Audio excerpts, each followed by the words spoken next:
GETTYThe report by NatCen said most Scots do not want different post-Brexit immigration and trade rules. The First Minister has based calls for another poll on the UK government's rejection of a bespoke deal that would see a mass handover powers, including the transfer of new controls on immigration to Holyrood. But the detailed study found 63% want to keep the same immigration rules as the rest of the UK when it leaves the EU, while for trade the figure stood at 67%. The report by the National Centre for Social Research NatCen also said Scots had similar views about quitting the bloc to the rest of the UK. It also found 59% of voters north of the border back an end to free movement from the EU, despite Ms Sturgeon's insistence that it continue.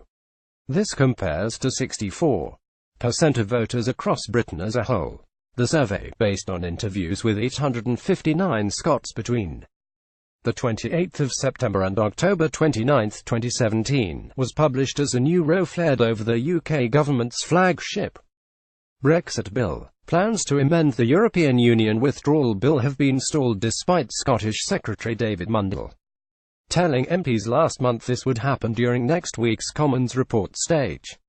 It is now thought this will not happen until it reaches the House of Lords.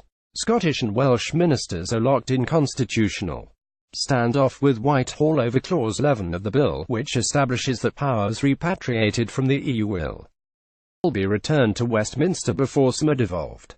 Mr Mundell agreed the changes after Scottish Tory MPs expressed concern it would undermine devolution and the Union. It is understood last month's shock resignation of Damien Green as First Secretary of State for breaching the ministerial code amid computer porn allegations is partly to blame for the setback. Yesterday, both Ms Sturgeon's Brexit Minister Mike Russell and Scottish Tory MSPs criticised the delay. Meanwhile, the NatCen study also shows 62% of Scots think decisions about fishing should be made by the Scottish government once powers have been repatriated from Brussels, with 59% believing the same for farming. David Mundell told MPs last month that plans to amend the European Union bill would stall. Scots were more likely than those in the rest of the UK to prioritise free trade with the EU over control of immigration.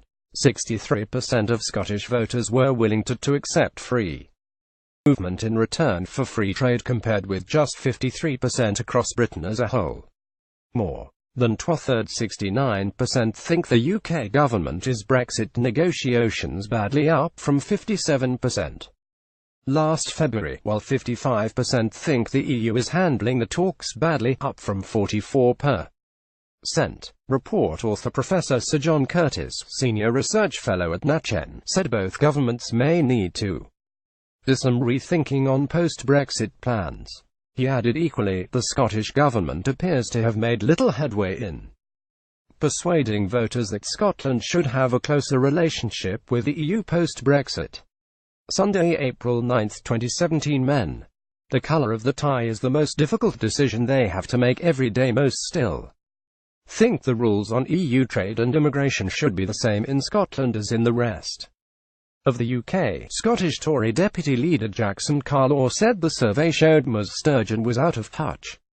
He added Nicola Sturgeon has tried relentlessly to use Brexit to break up the UK. It's clear, however, that people have seen through her politicking and entirely reject her plans. Mr Russell said the Scottish government believes that continued membership of the EU is the best option for Scotland and the rest of the UK. However, if the UK government is intent on Brexit, it must minimise the damage to our society and economy. The best way to do that is by staying in the European single market. A UK government spokesman said, "We will continue to work with the Scottish government as we put in place the necessary arrangements for Brexit, including ensuring we return powers from Brussels in a way that respects the devolution settlement."